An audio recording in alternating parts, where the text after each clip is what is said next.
नमस्कार। आज हम मन भावन सावन कविता का अर्थ समझेंगे। इस कविता में वर्षा ऋतु का प्रकृति पर प्रभाव दिखाया गया है। वर्षा में पेड़ पौधे सब पानी से भीग रहे हैं। दिन में रात का सा आभास होता है। सावन का महीना आते ही प्रकृति में बहुत कुछ बदलता है। सावन की झड़ी प्राकृतिक वातावरण में अनेक बदलाव लाती है। मनुष्य ही नहीं, जीव जंतुओं और वनस्पतियों पर भी सावन का असर दिखाई देता है। कवि सुमित्रानंदन पंत जी ने इस कविता में सावन के आने पर इस पृथ्वी के प्रत्येक प्राणी, यहाँ तक कि वनस्पतियों में होने वाले बदलाव का मनोहारी चित्रण किया है। आइए अब हम इस कविता का अर्थ समझते हैं। झमझम झमझम मेघ बरसते हैं सावन के, छम छम छम छम गिरती बूंदे तरुओं से छनके।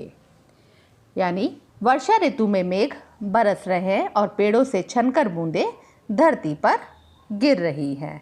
चमचम बिजली चमक रही रे उर्मे घन के, थम थम दिन के तम में सपने जगते मन के।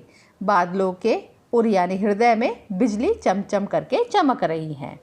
घने बादलों में दिन में भी अंधेरा छा गया है और उसमें लोग जो है वो नए सपने बुन रहे हैं।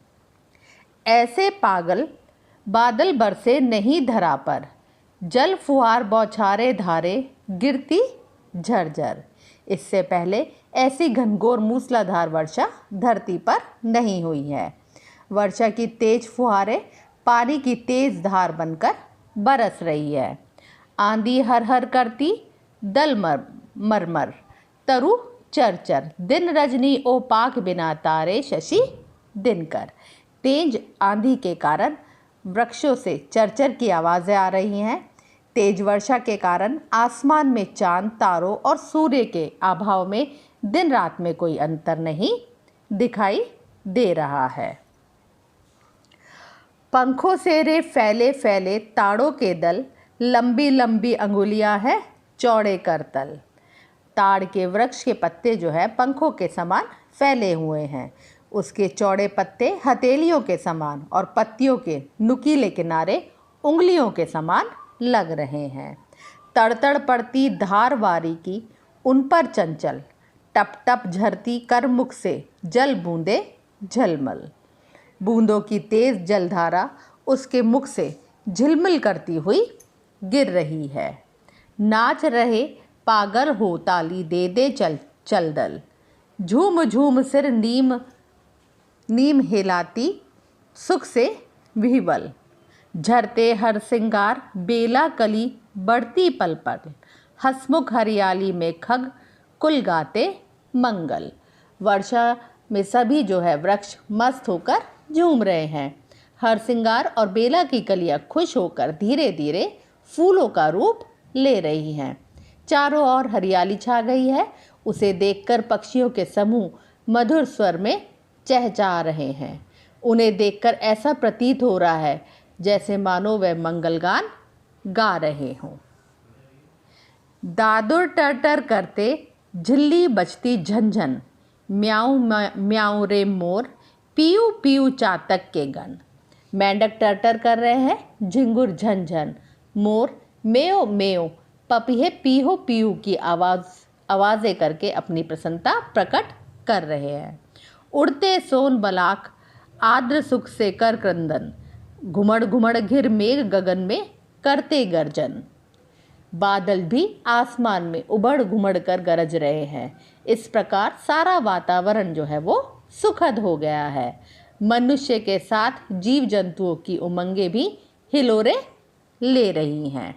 वर्षा के प्रिय स्वर उर्मे बुनते सम्मोहन, प्रण यातुर शत कीट विहग करते सुख गायन। मेघों का कोमल तन श्यामल तरुओं से छन, मन में भू की अलस लालसा भरता गोपन। वर्षा के मधुर स्वरों पर मोहित हुए मनुष्य, जीव जंतु सहित कीट पतंगों को भी सुख की अनुभूति हो रही है। संपूर्ण पृथ्वी पर वर्षा के कारण स्फूर्ति का संचार हो गया है। रिमझिम क्या कुछ कहते बूंदों के स्वर, रोम सिहर उठते छूते वे भीतर अंतर। धाराओं पर धाराएं झरती धरती पर, रज के कण में तरण तरण की पुलकावली भर। बूंदों के रिमझिम स्वर न जाने क्या कह जाते हैं, उनके छूते ही रोम रोम सिहर उठता है और अंतःमन में सुखद अनुभूति भर जाती है। पृथ्वी पर वर्षा की धाराएं बहकर पृथ्वी के कण कण को पुलकित कर जाती है। पृथ्वी के कण कण में स्फूर्ति का संचार हो जाता है। पकड़वारी की धार झूलता है मेरा मन, आओ रे सब मुझे घेर कर गाओ सावन। इंद्रधनुष के झूले में झूले मिल सब जन, फिर आए जीवन में सावन मन भावन। वर्षा की बूंदें देखकर मेरा मन प्रसन्न है और वह चाहता है कि हम सब मिलकर वर्षा की धारा रूपी रस्सी को पकड़कर इंद्रधनुष रूपी झूले पर झूले और सावन के मधुर गीत गाएं। मेरा प्रसन्न मन यही कहता है कि ऐसा मन भावन सावन बार बार आए। कवि इस कविता के माध्यम से ये कहना चाहते हैं कि सावन जैसी खुशियाँ सबके जीवन में आए। उन्होंने वर्षा ऋतु की प्राकृतिक सुंदरता का वर्णन जो है इस कविता में किया है। आशा करती हूँ मन भावन सावन कविता का अर्थ आपको समझ आया होगा। धन्यवाद।